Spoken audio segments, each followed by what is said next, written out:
Oimore kwara mugena no korto mosade kinya pakruoth nyasaye kiro yienwa mondo wachope chenro maro imore sani sadek kaontiere kagi Elizabeth Otieno Nyarugenya kaka jaloko marwa an kaka pile nyinga Trevor Ombija jandingo panga jonyakach deno Ombija taya nyakwar guok ocha pesa magi weche manyien mawango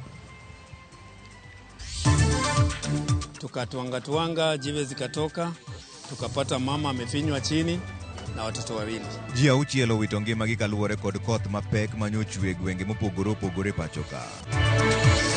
Further details regarding the funeral arrangements will be communicated in due course. May his soul rest in eternal peace. Ward Makari Obangi North nigi kuyo bang jaod bura margi mar Ward Joel Munuve tho apoya. And we have managed to rescue 57 persons in this church ambao wengi wanachukuliwa hospitali wanaofanyiwa uchunguzi. Taka kwenda hospitali wakasema imani yao inatosha na kama ni kifo Mungu amejua hiyo ndio njia yao ya kwenda mbinguni. Obila oreso jotuo 57 mosebedo kamanyo change kanisa mar Melkio St Joseph Mission of Messiah Manirongo Migori County. Ikruok dhi nyime ne ik mar Papa Francis mochan ni timore chieng' Ngeso jumani.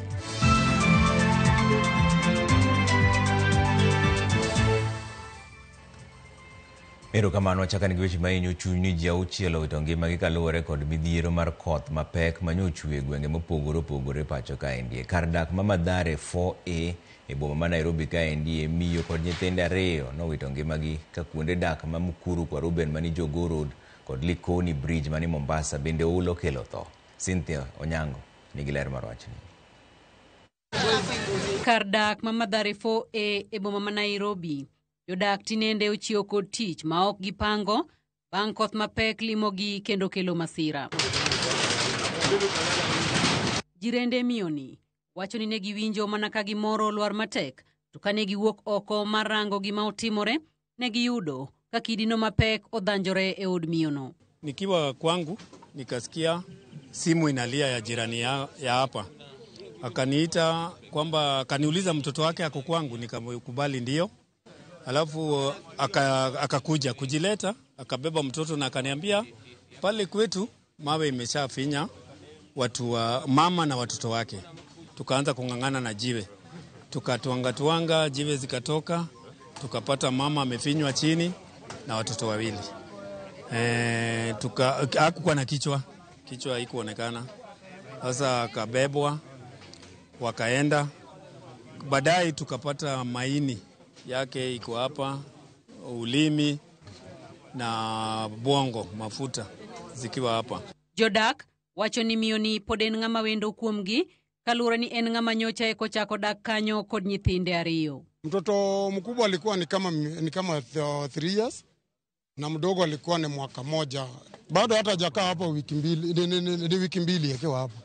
So bado hakuna mtu anamjua vizuri. Lakini jana ndiye ameshinda hapa. Hata ametembea akitafuta kazi ya hoteli hapa kwa barabara, akitafuta sasa vile anaweza pata kibaru. Kumbe ni kama alikuwa anapigia watu kwa heri. Mimi nilisaidia tu kama mtaju, kama ni mimi ningekuwa hapo chini, pia angefanya kama mimi. Angenisaidia nitoke hapo chini, niache kukanyangwa na watu na niendelee. Kautel negi kod MCA margi Abela Tito, jodak ma Mathare 4A, kwayo sirikal mondo tem kendo chopnegi kony madwarore. Sani nyaka sani onge simu mwaseyudo kaka leadership gi program maber kaka idwa kony ngima jomodong. Koro ana kwa national government mondo ging'e maler kabisa ni Utali Ward Mathare 4A wan be wana mana jo Kenya. Gimany kaka ginyalo konyowa kijiji ka mondo wan be wabed nikech mae kama wadake. Kamachielo, obila okwanyo ringre moko adek e kuonde dak ma Mukuru kwa Ruben, Jogoo Road ei boma ma Nairobi, kaachiel kod Likoni Bridge mani Mombasa, maduto ichich ni pio ula oywayo otieno manyoro. E kar dagno ma Mukuru kwa Ruben e boma ma Nairobi, jopiny kwayo kony mapiyo kowuok kuom sirikal kod jochiw sir bang' oula mapek mar koth ma ochwe otieno ma piny orugo kawuono, monjogi kendo kelo midhiero ne anyuola moheo 500. An wanatie kango kishiemo kadho gi pi. An wanatie kango kanindo kadho gi pi. An wanango kisukin ongoi adongi nanga shiel. Pagini ji madongo joya konyo wanedi. Pagini an yakonya nedi atie kinyath mathin. Nyath mathin ongo kinangin odong kilo ng'ashel kende jewa luoko waketi waya. Gibiwo seyo ne sirikal mamalo kod mar kaunti magiwacho ni owegi lwet nono e kinde ma midhiero onurogi. Kama sisi kuna mtu tunamraumu ni gavana, sababu yeye ahadi zenye anaweka ni ahadi ambaye atimizi. MCA wa hii eneo, hata hivi unaona watu wa Jerara, watu wamelala nje wakilia maji, aje Kanyanga hata kujulia watu shida iko wapi. MP wa hapa kutoka ile siku alichaguliwa hajawahi Kanyanga Mukuru kwa Ruben mpaka wa leo. Jodak ma Nairobi ahinya to mago modaki kunde maongohore wacho ni gidak kod luoro kaluwore ni ma e chakruok mar koth kendo giywak ni ponono sirikal ok winjo ywak gi kendo wuok oko mar konyogi. Midhiero dipo ka obedo mang'eny mokalo. Cynthia Onyango, Ramogi TV, Mukuru kwa Ruben, Nairobi. Watimo mos ahinya.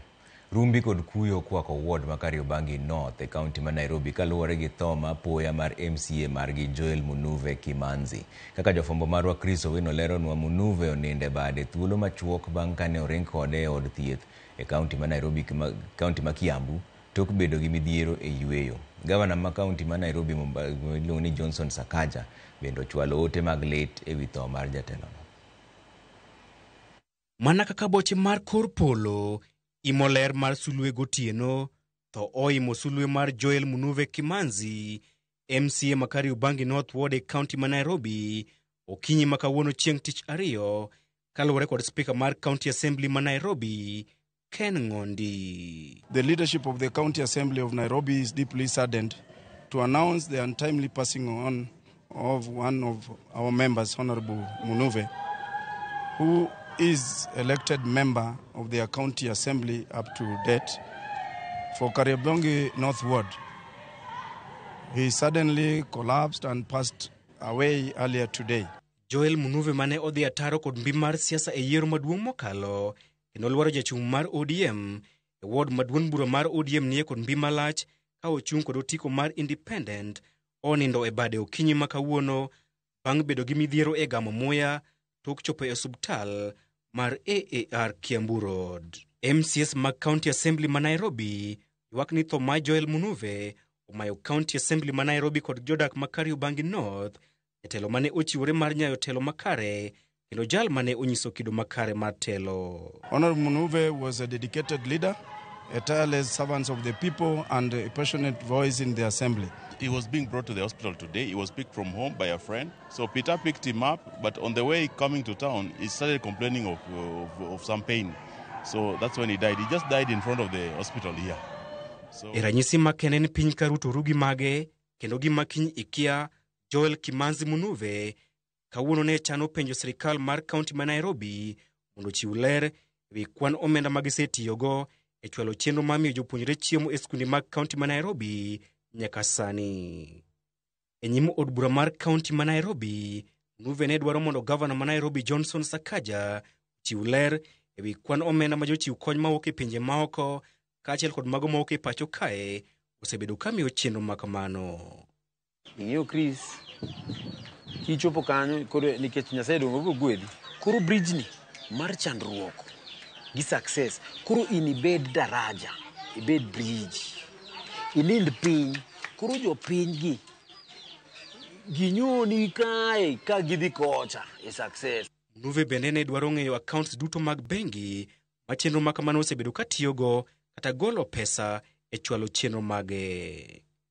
Joel Munuve ne otayo campaigns mage gi dhok 4: Dholuo, Dhok Kikuyu, Dhok Kikamba, kaachiel kod Kiswahili, gino mane onyong'o chuny jodak ma Kariobangi North kendo miye telo e yiero mokalo. Wacho nade? Gik moko sawa? To ohala dhi nade? An iluonga ni Joel Munuve Kimanzi. An wuod Atol. Wa Mwingi. To Kariobangi ka an MCA makae. To noyiera kae gi independent ticket. Lek mare mar konyo oganda mochando, to moloyo e weche mag somo, weche mag thieth, kaachiel kod chung' mare motegno e kwedo akwede mag dho udi, kaachiel kod keto sirikal mar gavana ma Nairobi Johnson Sakaja Tesre emane omiyo sulwe mare orieny e kind jopiny. Ng'eyo kata kipenja ati ni inja kanya onyisi anja jasembo nikech ang'eyo kono. Kipenja jasembo kanya onyisi asembo Ndori. Irena nikech asewuotho konyo mang'eny to asewuotho kodgi. Mkamba to Mkamba ni osetemo zaidi kelo jo Kariobangi duto.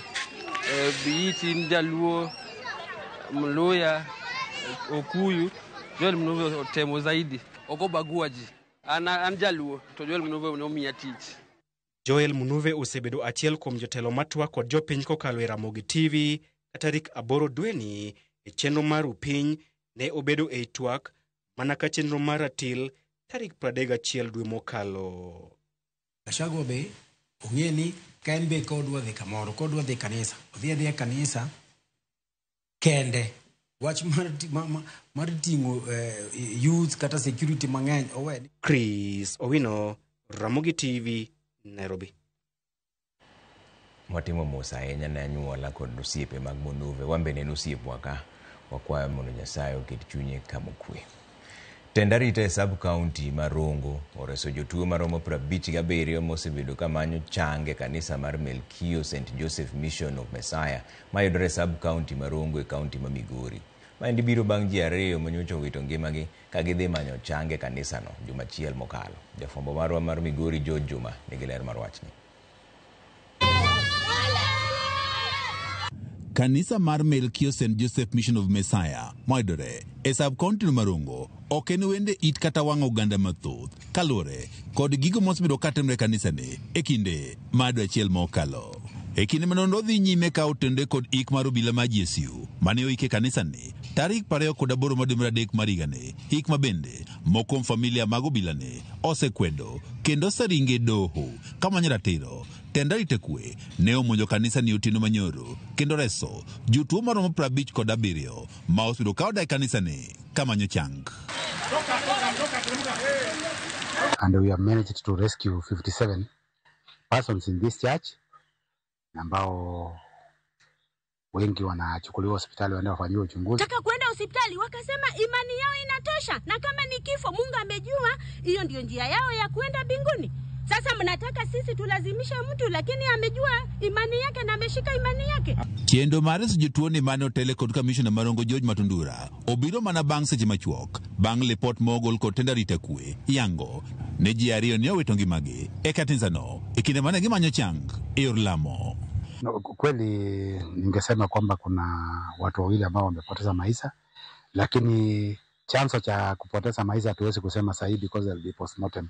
Okang' mar jotuogi ne obiro mana bang' seche machuok bang' familia moro mawuok e kaunti ma Nyamira ne omonjo kanisano ka gidwaro mondo migi ringre mar wuodgi mane owito ngimane e kanisano. Ne ochuno obila Marongo mondo donjre e wachni kendo ne kawo ringreni ma otero e kar kano ringre. Familiani mano wito wuodgi ma en kaka Odoyo kata Gabano ne opogore e paro kama koro nego ike e wuodgi ni. They wanted to bury the brother before we reached there, but fortunately we are just near. They was laid in a particular room, in a certain room there. And when we actually pleaded with them so that we can take the brother to the morgue, they refused, saying that according to the church norms, it cannot be possible. Okonego bed ni timone gimoro amora e dende. Kaka ne gigole kaecha. E kaka giduoke ka onge gimoro amora ma gitime dende no. Giduoke gi dende te mane Nyasaye ochwego. Nyathi jalni mano wito ngimane ma en kaka Josinta Chieng ma bende osebedo ka odak e kanisani chakre tinne to ne oramo ne dwaro mar wuongi en ni mondo oike kanisani. No nyisa ni kaponi jogo biro ka koro konyal wuoyo tang'isgi ni nitiere will moseloso ma bro direct wakaka onego bed ni watimo. To gi ana wuon anyisogi but will na onge gode lweta ni pod ne nigi advocate mar kanisa ema ne nigi will no ero. Pio pio nono giwuok gidhi giomo polise mokawo ringre babawa against dwacha kane okayie be ok ne gi contacta koro gibiro gi force ka gima mano en koro watgi ahinya moloyo an nyathine man gi lit nyiri. Kata bed ni moko kuom oganda osebiro ka koro seyo kanisa ni mar Melkio St. Joseph Mission of Messiah kaluwore kod gigo mosetimre kanisa ni, ten kanisa ni kata kamano wacho ni gigi duto magitimo koro gitimo ka oluwore kod chik. Hii tunauliza kwa sababu wanasema sisi ndio wabaya na sisi tuko hapa kwa sababu ya Mungu na tunafuata tu sheria ya Mungu na hata ya serikali pia tunafuata. Auanga tuvunji na kitu ikitendeka lazima turipoti kwa serikali. Na kwa nini nyinyi ama watu wa nje ama serikali hawawezi angalia ni nini inafanyika katika hekalu? Yes, Marongo adwani mondo ginyiswa nini tigi makanisa miyogi momika wa askari nyocho hii adwani sosipidi ne wasemiyogi 4 days wadongi 2 days kaponi askecho kunyati kono jomoze ikachate. George Juma, Ramogi TV, Migori. Duol marango tije obila e pacho ka miluongo ni IPOA osechako timo nonro ewi monj ma iyango ni obila moro nyomonjo godo miyo moro ma jahigni 36. Miyo no iyango ni nyo rodhi marach gobila manyoro make ewi ywaruok mar laro apiko moro e kinde gi wuon pargi. Judith Omondi lero no wachni. En mbala kowuok e tielo bam nyaka e dir ng'ich. Mbala mar rotho ma Jen Pariwat yango ni ne oyudo e lwet obila moro e tisend obila ma Narosora. Jen koni ochich ni rotho mare obiro bang' gwandruok e kinde kod jaod jaherane machielo ma okoni osekelo pek e yudo apiko mane osolie ka inyiewo. Apiko ni mane onyiew kod silings 40,000, Jen yango ni ne ogole silings 35,000 ka jaherane ma osenyuolo go nyathi ma jahiga sani to ne ogolo silings 10,000. Kata kamano bang' jaherane yudo ot moro okosebedo ni mayot mar yudo ber mar apiko ni ino ma osebedo ka oluwo. Pikipiki tumenunua na mtu yenye tulikuwa anakaa naye. Naye mtu kapatana na bibi ingine naitwa Leonard Ngeno. Baada ya hiyo huyo mwanamke akaenda akaitia mimi polisi. Hata venye imeita polisi, pikipiki akakuja akatolewa na hiyo mtu. Mimi nikaita mzee kijiji. Tukaandamisha na mzee kijiji. Venye tumeandamisha na mzee kijiji, tukaenda kwa hiyo mwanamke mahali sasa amepelekwa pikipiki. Mwanamke anatoka na kisu. Naanza kumwambia mimi nitakutaeri. Odiochieng' manyoro manyo yudie masirani oyudo ka osetemo mar manyo apiko ne, to kata kamano nyieke okoni nogolo gero kapok ma ichichgo ni obila make rodhe kendo tere tisend obila ma Narosora kama ne omed miye rotho bang'e. Kuenda nyumbani nikachukua mtungi nataka kuenda maji, ndio hiyo askari nakimbisha mimi na mama ingine, si mama moja naitwa Rotish. Akashika akaita hiyo mwanamke, nikani kati ya hiyo wanawake wawili nikani amekufanya nini? Mekuwa ile matusi yamebadilika akakuwa yangu. Akashika mimi. Sasa venye ameshika mimi akatoa mimi nguo, akararua shati. Kaza sasa kuangusha mimi chini. Akaendelea kuchapa mimi. Ndio hiyo mimi anapeleka mimi police station. Venye amepeleka mimi huko hakuna watu. Na akatoa mimi mpaka nguo ya ndani. Anapiga mimi hiyo rungu akaisha. Akainua mimi kukonga na nini na viatu. Tima okwed ma okalo kod apisa ma ochung' ne kit chweche kaunti no Narok. Ni chungu sana kuona kwamba mtu ambaye anastahili kulinda haki za wananchi yeye anadhulumu hizo haki. Kulingana na vile mama ameelezea vile huyo askari alimfanyia, ni kitendo ambacho kiko na uchungu mwingi sana.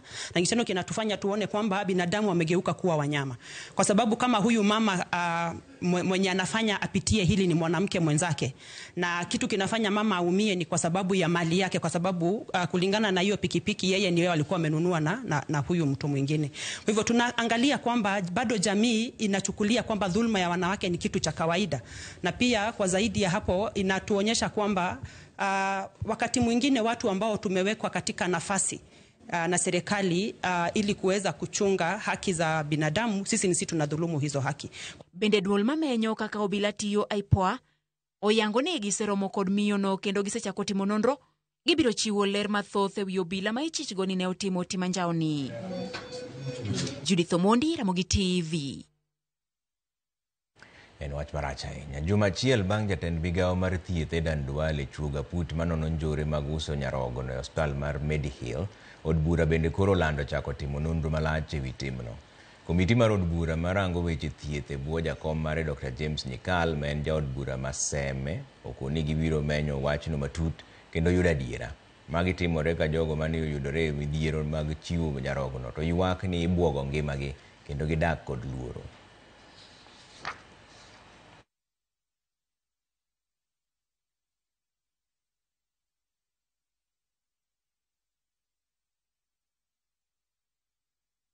Committee has set itself as an inquiry committee, and we are going to do this. We have given ourselves a period of 80 days to do this work, and when we are in the process, it will be an open process. Nikitoka senta nikuja nyumbani, hao watu wananifuatilia, wananifuata nyuma. Maybe mwingine alikuwa mbele, wawili walikuwa nyuma. So mimi venye nilinotice kuna watu wananifuata, mimi nikaruka waya na nikaingia kwa kichaka. Hata nimeshangaa kwa sababu nilipata mapolisi hapo wakanieleza hiyo ripoti yako yenye tumetuletea hatuwezi ngoje OCS ndio akuandikie OP ndio mrudi nyumbani. Nimehama kwa nyumba yangu, nimeenda kuishi mahali ingine, na baada ya kusema hii maneno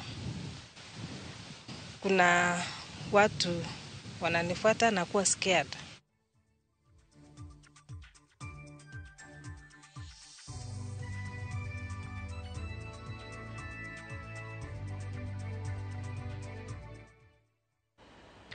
Chenro mariko jatend din jokopere Papa Francis biro timore chieng' ngeso jumani St. Mary's Major e boma ma Rome.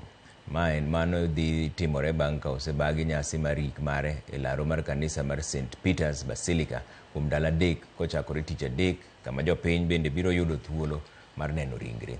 E thuolo ni jata tije mar Vatican Cardinal Kevin Farrell ema tayo chenro mag loch tijno e yor kojolo ka irito yiero mar papa manyien manyaka sani Cardinal ma Oktine Ocheko oseyangi ni ng'wejno. Simfroso Kinda ni kod ler mar wachno. E kinde ma chenro mag kopo mogik mar Pope Francis osechakore e piny Italy, ikruok mar Cardinal mabiro bedo Papa bende osechakore. Listi mar Cardinals 9 manyalo biro kawo kar Papa Francis osegol. Kata obedo ni Vatican pok ne obedo kod jatelo mawuok e pinje Afrika ywayo geno machiegni e yiero ma higani tok Cardinal Peter Kodwo Apia Turkson ma jahigni 76 kendo wuok e piny Ghana bede listi mar Cardinals bibiro yiere Papa. Turkson osebede telo mopogore thuolo mare mar bedo e piny Vatican manodonjo higa mar 2009 kamoting'o tayo chenro mag nyayo kwe kod ratiro kaachiel kod chenro mag kedo kod lokruok mar futo e kor lwasi. Kaluwore kod chike mag Vatican, ng'at madwaro bedo pope ok onego kal higni 80. E listi mogol, Cardinal Juan Jose Omelia ema hike ni malo ahinya ka ojahigni 79. Omelia neno kaka ng'at ma ohero joma ochan kendo hero kedo ne ratiro mar oganda. Bende Omelia wachore ni chon ne ok dwar joma timo here kit chwech achiel, kata kamano noduogo loko pache kendo tinde oyalo mondo joma kamano orwaki e kind oganda. Gie sani otiyo kaka jatend riwruok Bisobe makelo lokruok e kanisa kopere. Thuolo mokwongo kuom higni 45 ma pod kwanore, piny Italy ma bende piny moting'o boma ma Vatican nyalo biro yudo Papa tok Cardinal Matteo Zuppi ma jahigni 69 bende bedo e listni. Zuppi ong'ere gi muolo mare kod hera mare mar riembo ndiga ka ohero kedo ne ratich oganda manodar thuchegi. Ng'at machielo en Cardinal Joseph Tobin ma jahigni 72 kendo wuok e piny mar Amerika. Tobin wachore ni thuolo kendo rwako joma timo here kit chwech achiel. Oyangore bende ni Tobin sani nie wuoth mar weyo kuong'. Jolony yango ni ok en gima yot mondo Tobin obed papa mokwongo mawuok e piny Amerika kaluwore kod siasa mag pinje kata geopolitics masani okwako alworago. Joma moko oting'o Cardinal Peter Edo wuok e piny Hungary, Cardinal Pietro Parolin mawuok e piny Italy, Cardinal Luis Tagol ma ja Philippines, kachiel koda Jean Marc Avelin ma en Archbishop mar boma ma Marseille, France, kendo jahigni 66. Chenro mar yiero biro chakore ayanga jumbe 2 tok iko mar Papa Francis madhi timore tarik 26 chieng' Ngeso jumane. Simfros Okinda, Ramogi TV. Mosenindo Pope Francis nolimo piny Kenya dwe mar 11 higa mar 2015 kendo moko kuom jokristo noyudo thuolo mar yudo gweth kuome. Kaka Efi Nyakidi lero, limbe mare nokelo gweth mogundho ne kanisa mar St. Joseph the Waka mani Kangemi. Tarik 27 dwe mar 11 higa 2015. Higni 2 tok Pope Francis ka otelo kaka jatend kanisa kopere piny mangima. Notimo limbe mare pachoka kendo kanisa ma St. Joseph the Waka Kangemi en achiel kuom mago manolimo kendo bage misa matakatifu. E kanisa ni oromo gi Margaret Njoroge ma en achiel kuom jokristo manoyudo gweth kowuok kuom mosenindo Papa Francis. Njoroge lero ni chieng'no oganda jokristo noyuoro misa kar kwangi kendo notemo kar nyalo mare moyudo thuolo mar donjo eklesia. Giko noyudo gweth. Siku ilipowadia hungepata nafasi, kanisa mzima ilikuwa imefurika, watu ambao ni wa viti vyeo vya juu, si mkristo wa kawaida. But mimi kwa bahati nzuri niliweza kupata hiyo nafasi na nikaweza kuingia, ambapo nilipata nafasi katika hii benchi ya 3, na ilikuwa siku ambao sitaisahau, siku ambao ni ya furaha kwangu. Gweth makamano nyaka nyare ma jahigni 4 kindego noyudo. Chalmo wacho ni nomiye owinjo maber. All I was told was that my mom escorted me to the front. The Pope kept his hand to me and blessed me, and since that day I felt a bit special. And from what the Pope did, I saw him as a father to me because he blessed me. I feel bad that he has gone, but I know he has gone to a good place. Mimi niko na ile kumbukumbu ya kwamba ambapo alimguza, alimpa ile mpako, ambapo mtoto kuna mambo ambao ako tofauti na wale watoto ambao niko na wao wengine. Korka kore Peter Magu mano meeting mar fwenyo mich manomi Papa Francis ekindego olero ni limbe mare nochiwo ranyisi ma pogruok maduong' wirani yie mare romo kod loso gi jogo mochando oken kido mathoth jogo manie rang'iny kaka mare. And that aspect of coming down to the common person, it really made a lot of difference. You know, it's not like a political rally where you have the big people there paraded at the tent. No. This was right from the grassroots. And people really embraced it. After this, we can see the spiritual growth kicked up. Kata obedo ni Papa Francis koronindo kendo dhie yweyo mare mosiko, jokristo ma kanisa ni biro paro nyaka chieng' gweth mar limbeno. Pope Francis ibiro kow kar yweyo mare mogik tarik 26 dweni. Nyikwa Ramogi, mana kaka jokristo paro Papa Francis kaka jal manode oganda. Jokristo ma kanisa ma St. Joseph the Waka Kangemi pod odong' kod rapar mar limbe Papa Francis kod gweth ma limbe no nokelo negi. Efi Nyakidi, Ramogi TV, Kangemi, Nairobi. Mosenindo Papa Francis obedo papa mokwongo ma okelo lokruoge mag paro ma okelo picha manyien mar din mar jokopere. Bang' ka otelo higa mar 2013 ne orango gi wang' mamuol jogo mabedo e hera e kind chwech achiel, ka bende ne ochiwo thuolo ne jodolo masiro paro mar hera e kind chwech achiel onogono. Jafwambo marwa Judith Omondi nigi ler mar wachni. En tho makamoro nyalo kelo lokruok ewi paro moko ma Papa Francis ne obiro go e din mar kopere, paro ma opogore kod mag jodolo mane otelo ne. Papa Francis iparo gi golo ng'eto kachiel gi chung' ma otegno, ahinya to e weche mapok ne orwako ahinya kod jokanyo mag din kopere. E higa mar 2013, bang' donjo e apisi kaka Papa, Francis ne ochiwo thuolo mar bedo mar jodolo ma iye kod paro mar hera e kind chwech achiel, ma en paro ma opogore gi Papa mane otelo ne. Bende higa mar 2020, Papa Francis ne opuodho okang' mar chik mar rito ratiro mar johera manie kit chwech achiel e kanisa Ma ne oloko kaka kanisa osebedo ka ng'iyo ji abilagi. E higa mar 2023, tok ng'etono, Papa Francis ne oyango ni kanisa biro gwedho kenye kit johera manie kit chwech achiel. I think Pope Francis really wanted to have conversations about the future of the church. He hosted several what are called synods in Rome, big gatherings of bishops and other Catholic leaders, often telling them to keep no topic off the table. He allowed those discussions to include controversial items such as ordaining women to the diaconate in the Catholic Church or better ministry to LGBTQ members, things that before Pope Francis were things you could not talk about in the global Catholic Church. E higa mar 2016, Papa Francis ne oyango ni kanisa biro yawo dhot ne ji manie keny to were mondo mi ochak sudo ka giyudo komunio matakatifu. Mae ne ondiki e ote mar Amoris Laetitia e higa mar 2016, kendo mae ne one kaka yorno mar golo kendo ketho ohinga ma osebedo e kinde ma okalo. Mopogore gi papa mamoko, Papa Francis ne ojiwo telo mar joma mine ahinya to e log tich ma Vatican, kane ochiwo paro mar bedo gi jodikon mamine, paro manyaka sani pok ne olosie moromo. Francis really changed the church in a number of ways. I mean, he's changed the whole style of being a pope. He changed the priorities of the church in terms of its pastoral practice and its public policy. He opened up the church for more conversation and debate and discussion. These are all dramatic ways that he changed the church from what it was earlier. E higa mar 2018 bende, Papa Francis ne oluoko tiend mabuse e jela kama ne oting'o mine kod josalam, gino mana pok otim kod papa mamoko. Francis ne ojiwo paro mar achiel mar oganda, kendo rito ratiro, mae ne onenore ka ne omanyo kwe pinje jo-Arabu, josalam, jo-Yahudi kata Jews. Tumemwona Sudan, tumemwona nchi ambazo ni zinapigana majuzi hapa juzi.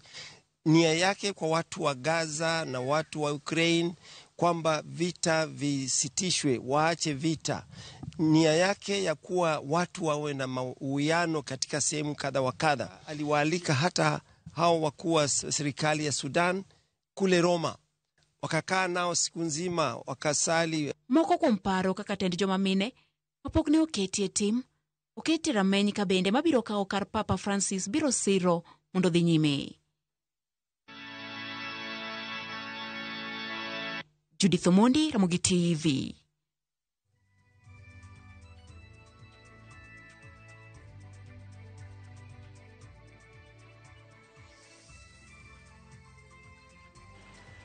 Bas wadhi yoro machuok udugu bang' daka matin taneno ka oseoro ote maru kaendi makamu oro ote kwacho ni orna rambi ne papa mara kaka chairman mar St. Michael St. James Magadi Parish kotel negi Father Vane. Erokamano ahinya makamu neno ka ote machielo bendo donjo kaendi. Akwayo Nyasaye mondo ket chuny papa mar Catholic kama ber. Mano Guy Philip Ochieng mar Jemo Clan. Erokamano ahinya Guy. Neno ka pod ntiere moko mabiro kendo maendi Charles japuonj Charles Akuro ne tija apoko wacho ni Trevor wach mama dare no let ndi to jolejo ka tukoro margi lich manade ni yawa. Mano japuonj Charles Akuro. Ne kantiere kendo machielo ma wacho ni Ramogi TV maendi ano tang' Obunga Pumbi awuoro kuma ng'ato tuge kod ngima kituo jowadwa to ber kidhi mana hospital. Awuoro kuma jolemo koro lokore wuondo oganda. Kanisa no nego lor wiwa poko wil kod wach mar Paul Mackenzie to poko tieko kata higni 5 moko semana chako sieko kendo jowadu yeruru kanisa maber munyalo lemi moloyo dhi lemi dinde moko mosieko gi ojoga mang'eny. Erokamano ahinya pani pod tiere ote moko kendo ma pod tiere mabiro mang'eny. Wang'iya ne kanyalo yudo moko kaendi piyo nan machielo mar Shem ja DCI ne wacho ni wach miyo monjno gobila to lit matek, though I think needs subject to investigation. But secondly, atimo mos makende ne familia mar MCA mosenindo Makariobangi. Mogik piny odhiera ji uso body parts lit mathoth, sirikal ochiw tije no jopiny kasto giber thieth bende ma ji te nyalo yudo. Mano Shem otho ka DCI. Kasto ntiere machielo kaendi be Akida David mano chairman mar KS Onagi KS Tivet. Wacho ni to kanisa koro lokore hospital jogo nego maki.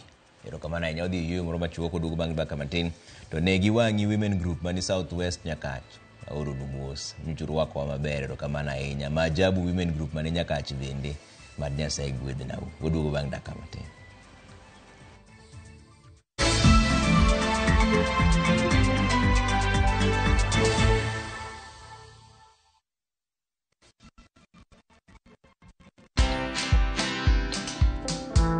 People didn't believe that I bought my Land Rover Discovery from just influencer money. Yeah. Can anyone make money online? Yes. Content is like losing weight. You kind of have to just do it for a long period of time for you to actually see those results. Where money is a motivator, for me, fear and shame just don't exist, because this is how I'm feeding my children. Watch this story and more. Download the Citizen Digital app or visit www.citizendigital.com and find the Citizen Originals portal. Kenya's #1 app, Citizen Digital.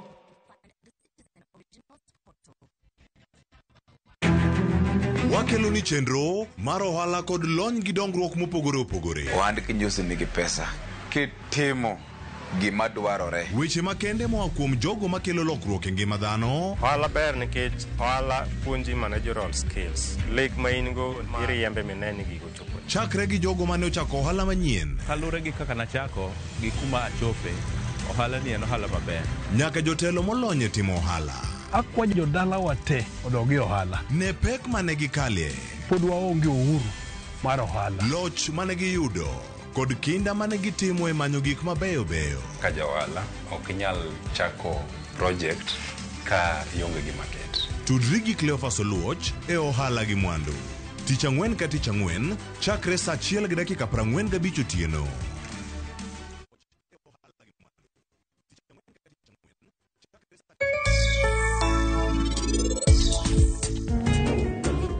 Anakwa in mondi ng'won na kiyie. Gimora mora ka e tek mohinga an.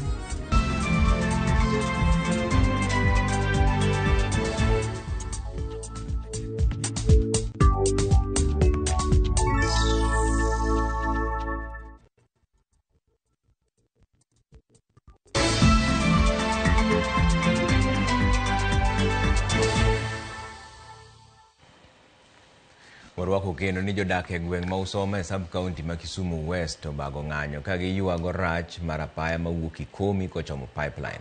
Jodago wacho ni apaya no ma itiyo godo gi loche mag mo okethore marach kendo koro keto ngimagi bedo matek.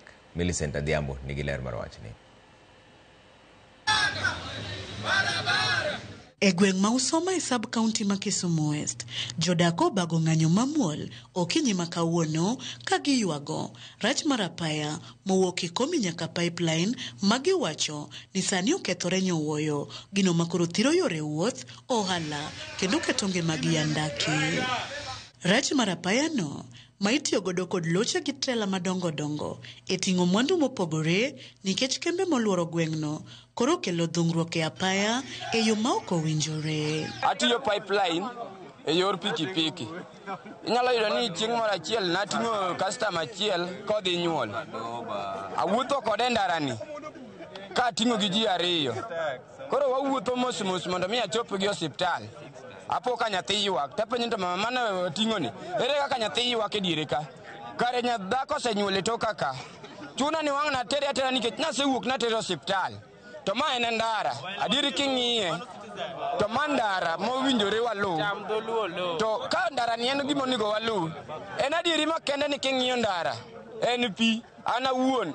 Ok anyalo rwako gambut nikech pi donjo i gambut. Koro chuna na rwaka awuotho minyuol nikech koro awuotho gi tienda lilo. Mane ka winjore. Nyaka ne nyuola higa 2002 ndara ni pok olosi. An achiwo wang'a oye pa yudo ndara ni kachal kama. Ndara ni so pesa mang'eny jothuro so pesa mang'eny. Milionde to pesa go kwane. Ndara ni ne savoa kata konyuola na yudo ko savoa. To sani nyaka ne pipeline donj ka. Nyaka ne Coca-Cola donj ka. Ndara en puodho. To sirikal mano wayiero be nene anena to gisugli kae. Mane momi wawuok kaka jogweng' ni mondo wayud kaka wang'isgi ni ok wadwar wach mar gari mondo ringe ndarane. Moko kuom derepe mag loche kod trela matiyo gi apaya no koro ywago midhiero magikaloe kotenore kod kethruok mar apaya no makoro giyango ni ong'iko tijegi. An achiel kuom jotend derepe makae wasechandore gwachioni higni te kochakre 2014 nyaka sani kawago koko wach ndara to onge ng'ama winjowa. Koro miyo kochakre kawuono wa down tools ma waketo girewa piny. Ok wabidhi tiyo ka onge ndara ni okolos. Jodago koro kwayo sirikal mondo losnegi apayano mapiyo. Nono to gibiro dhi nyime kod ng'anyo ka gidino apayano mondo kik ti kode e yor wuoth mora mora. To wawuok gi chuny achiel. Wate wane ng'anyoni nyaka losnwa ang'o? Ndara ni nyaka tim nade? To kwa bi wuok e ndara kapok olosnwa ang'owa? Nikech an e puodho aonge ndara. Ne kwayowa maduong' kabisa ukonywa gi ndara. Ka ok kamano to wadwa pidho bando kawuono. Ndara onego bed ni loso nikech kata kampuni gi gin ka. Jowa ok ondike kampuni gi ndara bok losi. Pesa to gisoyo nyaka biches nitie. Lose uru ndara. Ma ka gidwaro mondo wati to gilos ndara ni with immediate effect. To nono kawuono kwa wuoka. Gari mawuok kata madonjo onge. Nyis ginyis whatever ng'ama gihero ginyis. Millicent Adhiambo, Ramogi TV, Usoma, Kisumu County. Jopur e gweng' ma Ngalo e kar chung' od bura ma Homa Bay Town ywago monj mag rao ma sani koro olore e alworano kendo ketho cham e puothegi. Gikwayo apisas mag KWS mondo oyie otim limbe alworano mar manyo kaka inyalo resgi. Jafwambo marwa Ali Abich nigi ler mar wachni. Jopur ma puothegi okiyo gi dho wath ma Ngalo e kar bura ma Homa Bay Town ogolo ywak margi kaluwore kod monj mag repe ma ketho cham e puothegi kendo weyogi kod lal maduong'. Jopur go matimo pur mar oduma, nyanya kod alode kaachiel kod kothe mamoko wacho ni puothegi repe mawuok e nam Lolo e monjo otieno kotieno kendo lweko cham e igi te. Ma en achiel kuom puothe ma repe osebedo ka monjo kendo ketho e cham mopidhi ka moko bende gidhanjo gi tiendegi e kinde ma gimonjo puothego. Rao osebedo ka chandowa ma ok wanindi kata nindo to chunyo moka wasebedo kwa temo to waamna nono waamna gi lwetwa to puothegi ema kwatiyo kata nyithindo dhi skul. Kech bende piny tek kabisa maonge kaka jikonyre. Puothego wapuro gi pesa moloyo ka puodho moketho kachacha watiye gi over 30,000. Wapuro pamba, wapuro nyanya, wapuro alote. To kwanyal winjo maber nikech rao. Nikech jomodak ka ang' ji biro neno ni wabaya to watiyo matek ka warito rao. To rao ok le mwanyalo rito minyalo dhie gi lweti. Kech rao en le manyalo nego kata ng'at modhi rite no. Jopur ge ywak ni repego sani koro nyuolore kendo puothegi mokiyo gi dho wath ma Ngalo ema sani koro giloko kargi mar chiemo otieno kotieno ka odiechieng' to repego kwayo mana machiegni kod dho wadhno. Giywak ni tinde onge chiemo malong'o manyalo wuok e puothegi nikech monj mag repe kata odoko ni gitiyo matek e puothegi. Tinde ginyuolore mondo akia ni ginyuolore nade kech yudo ka gidha twinning enara gigo rude. Koro they are so many. To livelihood marwa maka koro wa onge ok wanyal chiemo. Jiri nido kech kaka neno ka koro gitimore gi bandono. Lakini manyame naitwa ipo emetusumbua. Angalia hapa nyuma unaona vile hii shamba imekuwa. Hii tunalinda kutoka asubuhi kutoka saa 12 usiku mpaka saa 12 asubuhi. Tukifukuza hivi na kukujia na nguvu siku hizi. Watu wetu wa game tukiwaambia wanatembea na gari hapa akikuja na zunguka tu atoki nje angalia kama hii kitu inakuwa namna gani.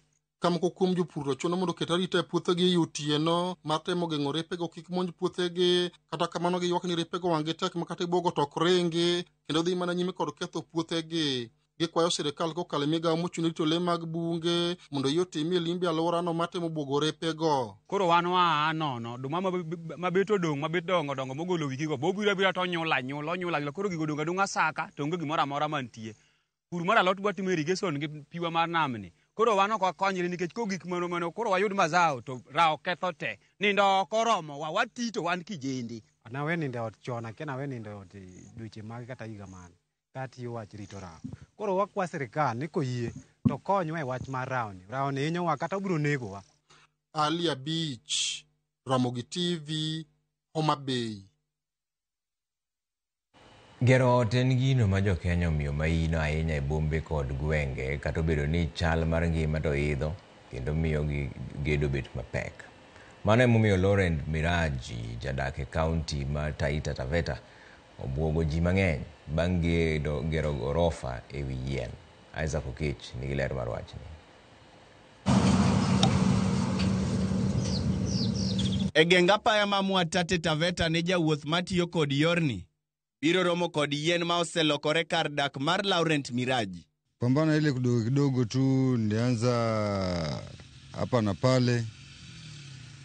So ni muda mrefu tu nimejenga mji zaidi ya miaka 3, nikipambana na vibarua huku na kule. Mapato nikipata kile nimepata naekeza msumari nini material.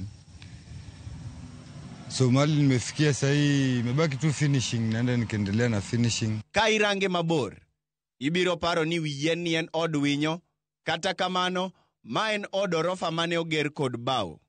Ka en gedo madwaro lony mamalo mondo ochal kamae, kendo wuon go wacho ni osetimo kinda elose. Kwa hivyo waga ni nzuri sana kwa takti wageni. Hata sisi wenyewe pia waga tunaifurahiaga, sasa tunakuja hapa hivi. Tunakuja tunatulia, unaona. Wakati kuna mpira hapa hivi uwanjani, maana hapa pia kuna mpira kuna uwanja wa mpira. Basi watu waga wanajaa hapa hivi, wanakula makahawa, wakula miwa, wanakula miwa. Usiku inawaka taa, wenyewe sasa hivi wanafurahia. Wanasema si nini tena, si mambo la jaba. Hii ni mambo kweli ni true. Kwa hivyo tunasema tafadhalini wa Kenya, supporting arts. Hasa mawaziri wetu wa tourism and management, tunaomba uweze kufika eneo hili. Odni osebedo ka ywayo welo gino majiwo sekta mar limbe. Ahinya jodak kod jolimbe madhie kar rito le mag bungu mar Savo West kod Amboseli. So niliamua kujituma na nikaangalia mti, niliupigia mahesabu mara mingi sana. So niliutembelea kwa muda, nikaketi chini, nikapiga mahesabu, na unajua ufundi ni paka hesabu. Tushike mkono katika hii sanaa, kwa maana ni moja kati ya zile sanaa. Giesani, kwayo igolo ne serikal mar kaunti ma Taita Taveta kokale migao mar limbe, Mariango ot makamaka ka achiel kuom gigo maywayo jolimbe ka opogore kod kar rito le mar Savo. Isaac Okech, Ramogi TV. Aworo. Koro chenro mar ng'e gwenge wa kawuono warango sigana mar gweng' mar Baragulu mayudore kaunti ma Siaya. Owinjane na gimo Millicent Dhiambo wacho e wach mar Baragulu ni. Nyakwaramogi Ajwang' machiegni kendo e tielo machielo. E chenro ni mar ng'e gwenge wa, jumani kalapapla mar ng'e gwenge oke kaunti ma Kisumu ofuyo ma odhi opio kendo e kaunti ma Siaya e gweng' maongere ni Bar Agulu mayudore Alego Usonga. Nyakwaramogi ka iselimo kata isewinjo gweng' kata kama iluongo ni Bar Agulu, ang'o miparo ni dinami chak gweng' ni Bar Agulu? Kapok wago mbaka kod jaduong' mabomiyo wa kuku mar wach e wi ler kotino kod nono mar Bar Agulu, we unja nena ni mokwongo jodak maluorani to pachgi chalo nade e wi gino mademi chak gweng'ni ni Bar Agulu. Ne nitie bao moro manomuk kamoro dire kae, koro bao ni kano semuk to lokre kamiji tuome pi. Koro jogweng' nochak kanyo ni Bar Agulu. Ne iwacho nwa ni nitie yath moro malo kokoni miluongo ni bongu. To bongu no chieng' moro achiel kane gichiew to giyudo ka oonge. To kama ne yadhno nitie nodong' ka oluore ka gulu. Eno chak Bar Agulu nang'o nikech ka ni baro ga agulu, nitie agulu moko ma ni baro ka kogolo senge imbo loka. Tiere ga yath moro malo kacha e bar kamoro. Yathno nomukre bolal bowe kanyo ka en bur, bochak ni bur moro dong' kacha, bur cha kodong' koro en agulu moro, bochake ni bar kacha koro duong' ni Bar Agulu. Awinjo ni agulu mbona nitie ga side moro ka ma round ma pi ne nitiere, koro mane pi nok rum. Konje story ma kwerewa machon, ne nitie yien moro malo ka mane yath maduong' kabisa, to ne jagoro laro lowo kod jokakan makanyango. Koro tiende yien ni mane jagoro gidhiga betie, ka gisebetie to gichokre kanyo to gidhi lweny gi jokakan. Koro chieng' moro achiel kane jogi biro mondo chokre mondo dhi lweny, to yudo ka yadhni olal gotieno. Jokakan goloso mpango bocho yadhni gastere yadhni oringo bolal bodhi Kaura yudo Kaura oran koni ko yadhni olal e ora mang'ama nene kuma yadhni nodhi onge koro giyudo ka yadhni onge gokinyi. Bang'e kama ne yadhni oweyo nowe gima chalo agul moluorre kama. Mana kamano Nyakwaramogi, bang' winjo paro mopogore ma jogweng' oselieko e wi nonro mar nying gweng'ni ma Baragulu, adiri kod kuku mar wach ni kanye kotenore kod gima dine mi chak gweng' ni Baragulu. Yath nen kae maduong' mar ng'owo, to ng'owo no neno mukre otieno. Kano mukre otieno, ng'owo no neno ng'ielre, buneno nego ji, boturo udi to turo mier. Bung'owo ni nodonjo gem, owuok gem bodonjo seme, ng'owo ni kong'ielre ang'iela oduor. Ng'owo ni nodhi kanochopo seme, ng'owo ni noling're i nam. Kanoling're i nam, ng'owo ni nokwang' i nam, bochwo wuok mna loka cha. Kanowuok loka cha, tie mane ng'owo ni oringo bodhi Nyakach. Ma Nyakach kama nodhiye iluongo Nagoro, nitie nyaka sani. Kane jodongwa ochiew gokinyi, Musonga makwara ochiew odikinyi, to nwang' ka ng'owo no onge, to wacho ni to yadhwa mang'ongo man gamna kani, yath odhi kure, gima nende mutni oduor cha, nende en na yadhni. To kane nidhi, tinwang'o ka en opukre bodhi, to pi to chwer kanyo mang'eny, pi marateng' ti, kito dong' mogerre mna ka ot. Emane kwaro, owachon, maeri agul man kani. Yadhni yando neno renjre gama ni agulu. Mae kamiluongo ni Baragul. Mae en kulo ma marwa, ma Nyasaye momiyowa, waluonge Baragul. To yadhwa ni wadwa luwe, wang'eni to odhi kure. Kane jodongo luwo yath, nonwa ka yath ong'iele bokalo nam. Yath oidho loka Nyakach. Kane jodongo gi odhi, to koro gipenjo jodongo ma Nyakach ni to gima otimre ni unene nwanene. To jodong Nyakach nowacho ni jodongwa gon yadhni en okwanene ga ka en gana pap ma dhowa ema kwagaye. Koro yadhni kosechopo botwi hama ma Nyasaye emokelo, yath omako nu lowo, ma kata jalego ma jagoro madwa biro, to koro biya yath osemako nigi piny. Jodongwa nochopo kamano akae, bodhi nyaka Nyakach. Ma jodongo mang'eny nodhi Nyakach, bodak Nyakach. Ma jowago ni Nyakach kata nyaka sani. Achiel kuom gi iluongo ni Apindi Kodondo. Mano en modalego kama en jamur ng'iya. En ema nodhi loka. Koro jomba ne akoni duto ne donjo kuome. Koro en emonyiso kaka gedo. Bu jalego nodhi omako lo Nyakach. Nwach yadhno. Ma emomiyo gweng'ni noluongno Baragulu. Ka jaduong' Musonga nowacho kamowuokie ne kochal mna gul. Omiyo ka koro gweng'ni ma e Baragul.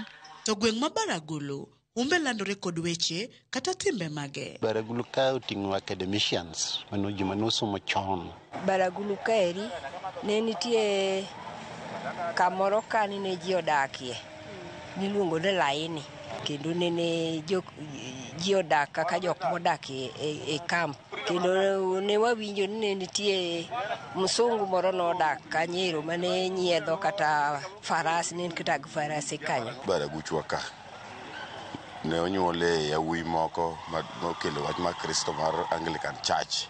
to bende nitie dongruoge mabar agulu osenyuolo ne jodak malworani. Chon kae nene waonge kod chiro mwantieni, lakini bang' uhuru kar higa mar 64 ka ema nochaki sironi.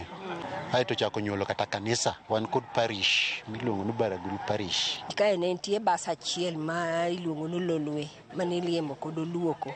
Koro kano kelo ji kata joma dhi papo riang' Nyang'oma ka piny oiso nigi to kamoro ne ginyalo we gikgi ka to gidhiyo, samoro gibwaro ka gidhi kawo mtoka ka gidhigo kuonde ma gidhiye. Neno kochakre ka neno giwang'en skul Baragulu mano chakre higa mar 2000. Then nitie projects moko ma bende okel nyaka Usingo kacha makonyo nyaka mine ginen mar farming kata nitie dik moko manokel kanyo o promote ji kabisa. Koro ineno ka gweng' expanda. Chon kana biro kana yudo ka stima onge, hospital nitie kacha Ashburn. Kata obedo ni Baragulu osenyuolo dongruoge achiel ariyo adek ne jodak makae, rem mage kata kwayo mage ma jogweng'ni ni godo magineno ni komedikel e alworani to gweng' ma Baragulu biro dongore machal kod gwenge mamoko. Wadwa siro modan kod ka kaunti nyalo kelonwa taya. Wafeel ga insecure nikech samoro watemo timo projects go tiyudo ka jokuoye nitie moko mabiro mang'eny, joma wuok oko libamba ka gibiro ka mondo gikethnwa gweng'ni. Koro wadwa ni kaber to kelnwa kata police station machiegni, wan mabor matin to en Karemo. Koro romo kelnwa ka erigo security mondo ritnwa gik mayudo matin. Gwen ikwalo kabisa ma makta motigi kinyal bet go gweno kata duke turo. Koro mono dongruok dhi mbele. Waonge gi dispensary mar serikal. Dispensary ma wan go ni mana malo Dondi kucha to Baraguchwa koni to waonge gi dispensary mar serikal. Kata kiwuotho sani rem ma wan go en richo ma nderni moluoro Baragulu ka ok beyo. Yath bende wadhi osuptande go yien bende onge kaka tinde kiasha osebetieno. Nyakwaramogi mana kamano gikanye mwachopo godo e giko matilo makawuono e chenoni mar gwengewa. Kik idhi mabor, med kete mane wang' jowi mari mar Ramogi nikech juma manyien bende duogo ni kod nono mar gweng' machielo. Erokamano kuom bedo kodwa, oriti masani. Nyinga Millicent Adhiambo, kata kihero inyaluonga ni Nyaboma.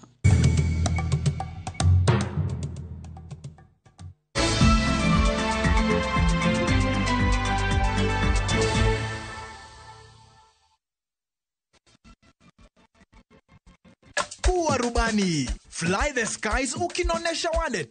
Play the aviator on patapata.com and win big in seconds. Not for persons under the age of 18. Authorized and regulated by BCLB license number 447. Join us for an unforgettable journey to the world's largest trade fair, the Canton Fair in Guangzhou, China, from 15th to 27th April. Explore thousands of products, meet global suppliers, and experience China's rich culture. Enjoy guided tours, shopping, and local experiences, all while discovering new business opportunities. Enjoy this and more in 9 nights and 10 days, starting from $2,450 per person sharing. Visit viewtravel.com or call and WhatsApp 0703 254 254. View Travel. Dream, explore, discover.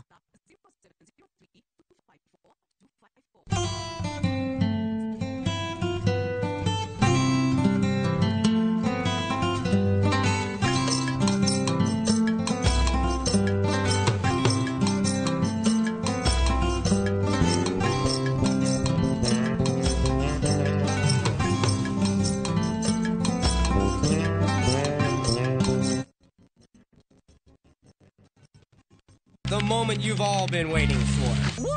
Welcome to a world of endless kids entertainment on View Sasa. We'll arrange a new secret meeting. Now I understand everything. Pretty awesome, right? That is so cool, man. And it's lots of fun.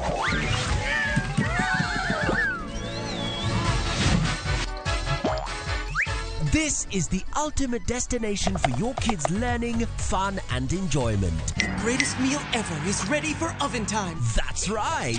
Let your kids enjoy unlimited entertainment only on viewsasa.com.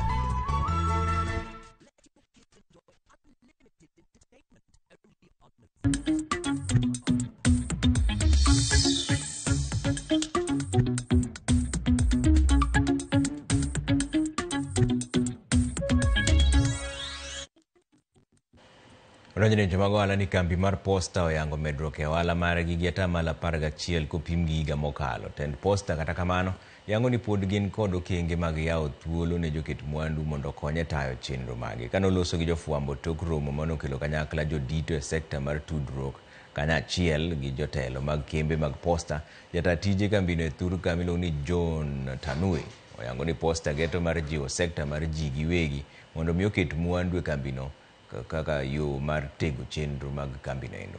Oluwo ni posta oseyudo omenda maromo milion 51 e bwo chenro mar Post for Health motelne kod riwruok mar kembe mag postas e piny mangima mong'ere kaka Universal Postal Union mabiro konye jiwo chenro.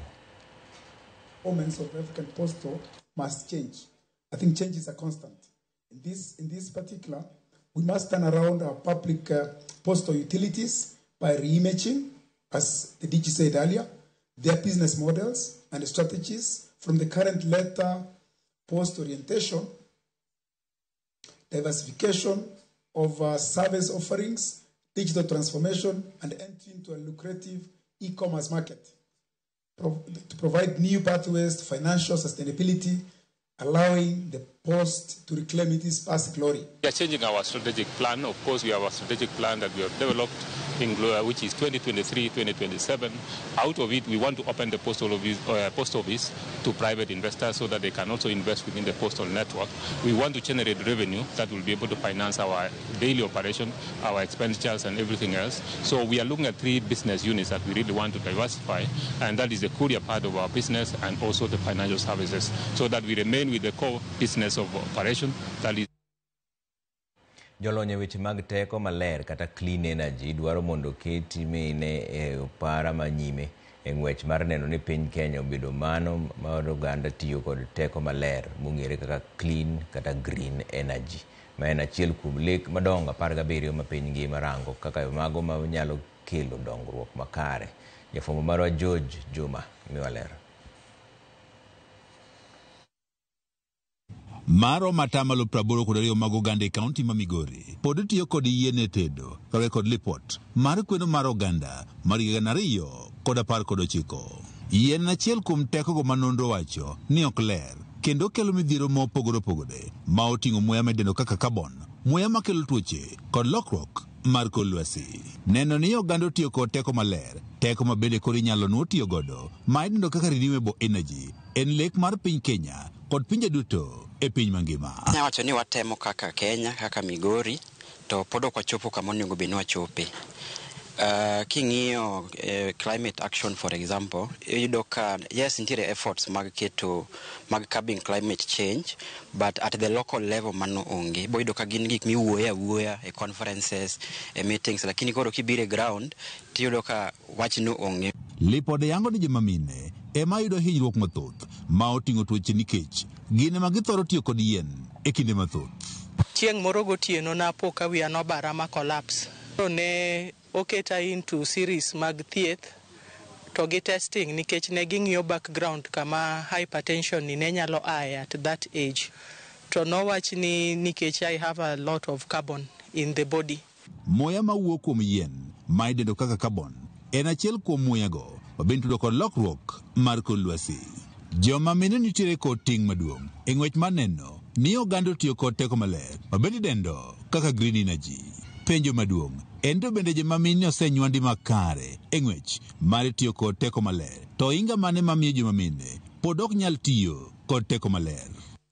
Kinde mang'eny giseng'e ni yien kata makaa mitedogo, lakini ok ging'eyo ni nitiere better alternatives ma ginyalo tiyogo ma is clean ma kendo konyo ngima margi. Awareness pod onge maber nikech yudo ka ng'enygi ok yud trainings, yudo ka ng'enygi ok yud nafas mondo gidhie kata conferences matimore mag climate change kata green energy.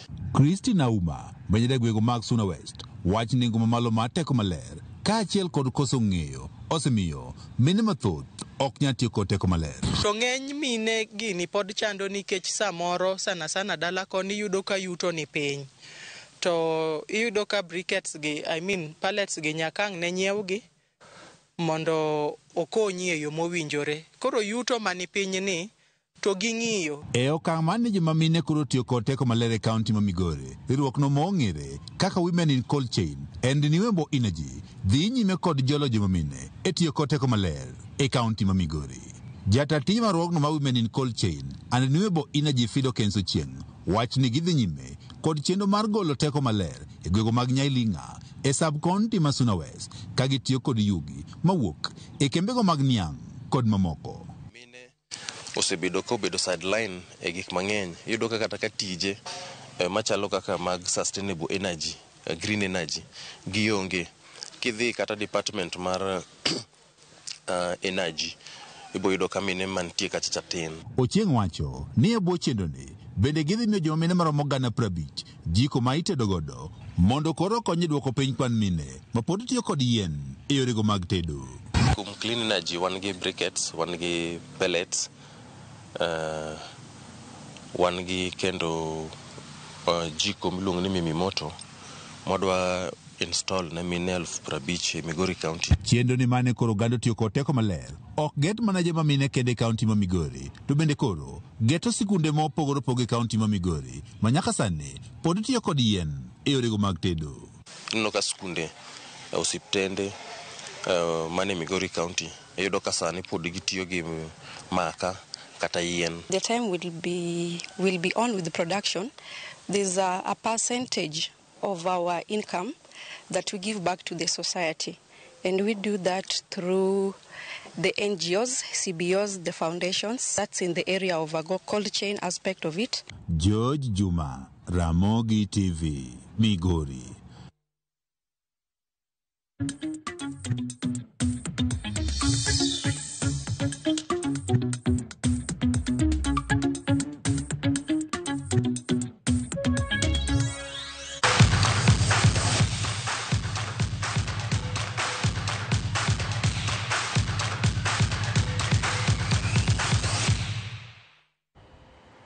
Tim mar Kenya jotugo ma higi ni piny mar 20 nobago rako margi mokwongo e piny mar Egypt bang' chopo e pinyno odhiambo manyoro motelo ne tuke mag pinje Afrika ma ibiro bagi e pinyno mar Egypt. Timno mitayo gi kocha mar miluongo ni Salim Babu biro dhi nyime gi timo rako kachiel gi bedo gi tuke mag osiep motelo ne tukego mag AFCON machakore tarik 28 dweni. Kenya nitiere grup ba kamoting'o timbe kaka Nigeria, Morocco gi Tunisia. Ka geno margi en timo maber e tukego machakore tarik 28 dweni e piny mar Egypt. Timbe 4 mabiro chopo e nus finals biro ng'ado tiko tuke mag pinje mangima jotugo ma higi ni piny mar 20 mibiro bagi e piny mar Chile.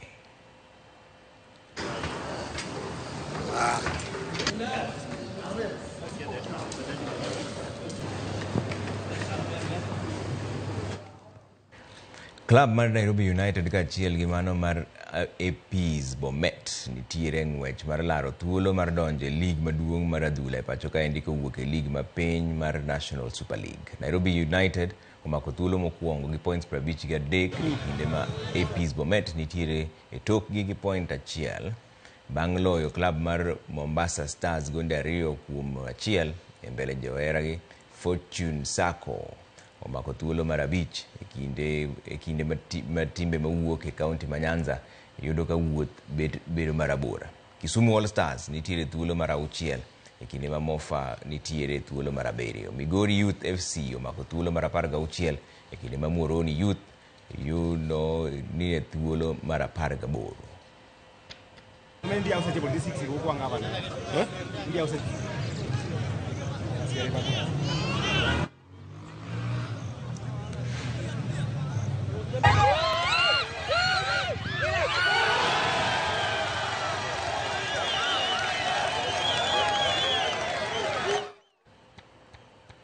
Tim mar Malomba nobedo joloch e tielo mokwongo mar gini tugo mag okapu ma ibiro bagi higa ka higa kaka rapar jatuk Kenya machon Rachel Odima manowito ngimane ka en jahigni 21 norumo ayanga e kaunti ma Siaya.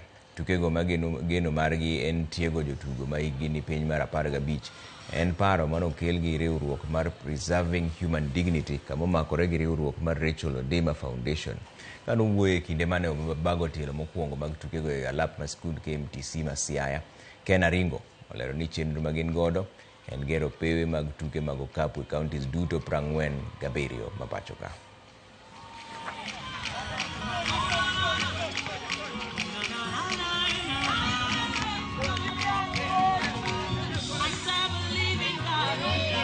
Amor ahinya nikech kaka nyo adonjo ka for the last 2 days nyo achako gi basketball clinic, so we were so happy to receive Una Primary and Junior Secondary, nyo an gi Central Primary and then Malomba Primary, Malomba Primary and Junior. The kind of ruach gi more maneno from the participants Nyakanyo Adonchka has been such a blessing. Waneno ka talent nitie ka e mang'eny to wadwa ni wamed cultivate talent mantie Siayaka, specifically the talent mar basketball. Wayudo ka nitie, sometimes winyalo paro ni talent nitie just in other things, miel, githum and other things, but talent mar basketball nitie Siayaka, and we have decided to nurture it, courtesy of Rachel Odima. Wamor mon partnership maka wuon wachako mar mpira ni ma basketball bro wuok e basketball to bro dhi ng'wech to bro dhi other games manyalo konyo nthi Siaya mondo wakuza talanta mantie Siaya County ka. Wan gi mwawacho en ni ka wariwore ma wakuza talanta ma wan go to talanta bende en mwandu. Nyithindo kochako gi tugo gi chon kapod gitindo kamae, the time magiromo of age gin great, gin gi ji madongo miwuoro e yor mpira, to mpira bende kod ohala. Team mar Menengai Oilers nobedo joloch e tuke mag rugby mag Great Rift jotugo 10 koni gi koni bang' loyo team mar Kabras Sugar Points 15-0 e tuke manobagi alap ma Nakuru Athletics Club. The finals, team mar Oilers noloyo points 5 mokwongo kendo dhi yweyo ka gin nyime gi points 5-0. Try mane ologi jotugo Bildad Ogeta ema noketo gi kanyo. Bang' jotugo wuok e yweyo, Oilers nomedo liet kendo yudo try mar 2 kokalo kuom jatugo Steve Arunga kapok Eric Ogutu oloyo try machielo. Ogutu notieko chuny Kabras tok loyo picha choma manomiyo Oilers loch mar points 15-0.